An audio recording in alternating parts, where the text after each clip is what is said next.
मोदी का 3 बड़े बिलों के साथ धमाका। संसद में खेल, सोनिया हो गई फेल। सुरक्षा चूक पर खुलासे से सरकार हैरान। नमस्कार, कैपिटल टीवी देख रहे हैं आप। मैं हूं आपके साथ पूजा। संसद से 2 बड़ी खबरें सामने आई है।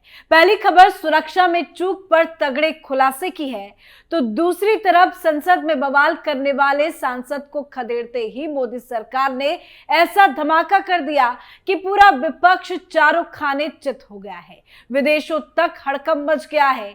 बड़ी खबर यह आ रही है कि 140 से ज्यादा सांसदों को संसद से भगाते ही मोदी सरकार 3 बड़े बिल लेकर आ गई। इन बिलों को देखते ही संसद के बाहर राहुल गांधी और सोनिया गांधी पागल हो गए, क्योंकि मोदी सरकार ने इतिहास रचते हुए अंग्रेजों की तानाशाही वाले कानून को खत्म कर दिया।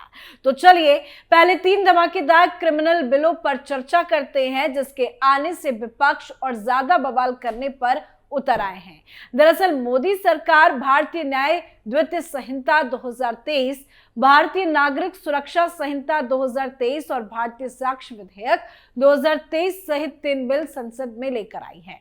ये तीनों विधेयक कानून बनने पर 1860 के भारतीय दंड संहिता, 1973 के आपराधिक प्रक्रिया संहिता और 1872 के भारतीय साक्ष्य अधिनियम की जगह लेंगे।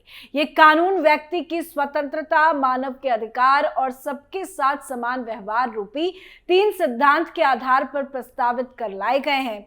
सदन में ये बिल लाते ही अमित शाह एक्शन मोड में भी आ गए और फिर विपक्ष की जो लंका लगाई, सबके होश उड़ गए। अमित शाह ने कांग्रेस को आईना दिखाते हुए जवाब दिया और क्या कुछ कहा, पहले वो आपको बताते हैं। मुझे गौरव है कि तीनों कानूनों को 150 साल के बाद बदलने का और वो बिल को पायलट कर इस सदन में लाने का गौरव मुझे प्राप्त हुआ है। मान्यवर जो कहते थे कि हम नहीं समझते हैं, मैंने कहा कि अगर मन खुला रखोगे और मन भारतीय रखोगे तो समझ में आ जाएगा। मन अगर इटली का है तो कभी समझ में नहीं आएगा। मान्यवर, आतंकवादी कृत्य को इतने सालों के बाद 1 लाख से ज्यादा लोग आतंकवाद की बलि पर चढ़ने के बाद 75 साल के बाद पहली बार आपराधिक न्याय कानूनों में जगह देने का काम नरेंद्र मोदी सरकार को। हमारा वादा था मान्यवर इस देश की जनता को कि हम आतंकवाद के खिलाफ जीरो टॉलरेंस की नीति रखेंगे, और आतंकवाद की व्याख्या ही नहीं थी।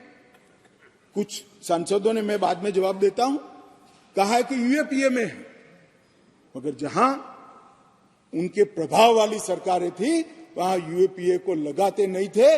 आतंकवादी कृत्य कर सादे गुना की सजा में निकल जाते थे। अब हमने ये मूल कानून के अंदर ही आतंकवाद का जिक्र कर ऐसे लोगों को जेल के बाहर आने का रास्ता लगभग असंभव कर दिया। लिंचिंग घृणित अपराध है और उसको हम नए कानून में फांसी की सजा का प्रावधान कर इंक्लूड कर रहे हैं। मगर अब मैं आपको पूछना चाहता हूं, आपने भी इस देश में 70 साल में 58 साल शासन किया है, आपने मॉब लिंचिंग को भला अब तक क्यों नहीं लाए थे? हम तो जब बदलाव किए तब लाए। मॉब लिंचिंग शब्द का उपयोग हमें गाली बोलने के लिए तो खूब किया, मगर जब सत्ता में आए तब भूल गए। इस प्रकार के व्यवहार को जनता जानती है, इसीलिए उस ओर बैठे हो और उस ओर से भी सदन के बाहर बैठे हो। तो अमित शाह ने कांग्रेस पर तंज कसते हुए साफ शब्दों में कहा कि अब बीजेपी का शासन है, देश का माहौल खराब करने वालों को बख्शा नहीं जाएगा, सीधा आतंकवाद की सजा मिलेगी। अब किसी की पहरेदारी की नहीं चलेगी, क्योंकि बीजेपी के राज में जो फैसला लिया जाता है उस पर अमल होता है। इसी के साथ राहुल गांधी की दर्जा उड़ाते हुए अमित शाह ने भरी संसद में कहा कि जब मन इटली का होगा तो बिल समझ में नहीं आएगा, बिल को समझने के लिए मन भारतीय होना चाहिए। ये तंज अमित शाह ने कांग्रेस समेत बाकी सांसदों के बवाल पर कसा है। दरअसल संसद में जब बिल लाने की बारी आई तो बेवजह विपक्षी सांसदों ने छाती पीटना शुरू कर दिया, वेल में उतरकर हंगामा काटा, संसद की मर्यादा को लांघते हुए तार तार कर दिया। लेकिन विपक्ष की नौटंकी काम नहीं आई। अमित शाह के एक्शन मोड ने सबकी बोलती बंद कर दी। तो चलिए अब तीनों नए कानूनों के बारे में बताते हैं। कैसे ये जनता के लिए सुविधाजनक साबित होंगे? दरअसल नए आपराधिक कानून में अब पुलिस की भी जवाबदेही तय होगी। पहले किसी की गिरफ्तारी होती थी तो उसके परिवार के लोगों को जानकारी ही नहीं होती थी। अब कोई गिरफ्तार होगा तो पुलिस उसके परिवार को जानकारी देगी। किसी भी केस में 90 दिनों में क्या हुआ इसकी जानकारी पुलिस पीड़ित को देगी। ये तीनों क्रिमिनल कानून पीएम मोदी के विजन का हिस्सा है। जनता मांग करती थी कि हमें सजा नहीं चाहिए, हमें न्याय चाहिए। तो ऐसे में मोदी सरकार ने जनता को न्याय दिलाने पर इन बिलों को उतार दिया। इसी के साथ कई लोगों ने अलग अलग सुझाव भी दिए हैं। सबसे बड़ी बात है कि इस बिल में कई नई चीजों को जगह दी गई है। फॉरेंसिक जांच पर भी जोर दिया गया है। जांच में टेक्नोलॉजी का इस्तेमाल किया जाएगा। आज के बाद देश में 3 प्रकार की न्याय प्रणाली नहीं, बल्कि इस बिल के पास होने के बाद देश में एक तरह की न्याय प्रणाली होगी। तो कुल मिलाकर प्रधानमंत्री मोदी ने गुलामी की मानसिकता को मिटाने की दिशा में काम किया है। प्रधानमंत्री ने लाल किले की प्राचीर से कहा था कि औपनिवेशिक कानून से मुक्ति मिलनी चाहिए और इसी के तहत गृह मंत्रालय ने कानूनों को बदलने के बारे में काम करना शुरू किया।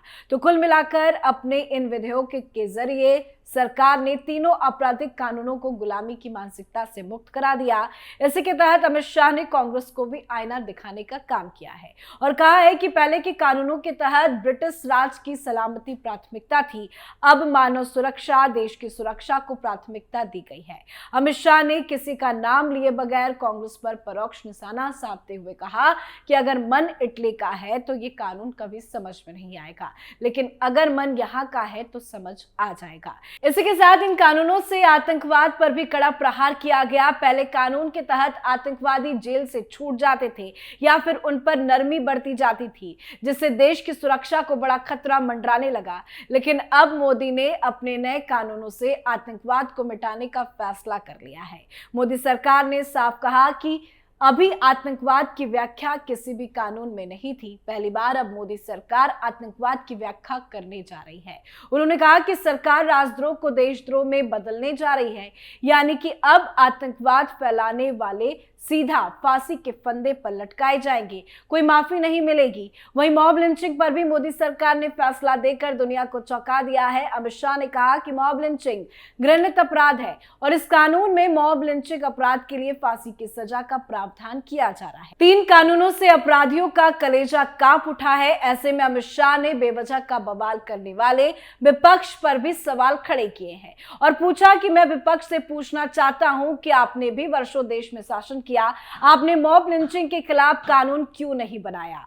आपने मॉब लिंचिंग शब्द का इस्तेमाल सिर्फ हमें गाली देने के लिए किया, लेकिन सत्ता में रहे तो कानून बनाना भूल गए। अमित शाह के मुताबिक आजादी के बाद पहली बार अपराध न्याय प्रणाली से जुड़े तीनों कानूनों का मानवीकरण होगा। गृह मंत्री शाह ने लोकसभा में यह भी कहा कि नए कानूनों में महिलाओं और बच्चों को प्रभावित करने वाले कानूनों को प्राथमिकता दी गई है। उसके बाद मानव अधिकारों से जुड़े कानूनों और देश की सुरक्षा से संबंधित कानूनों को प्राथमिकता दी गई है। ये 3 बिल अपराधियों पर काल बनकर टूटेंगे।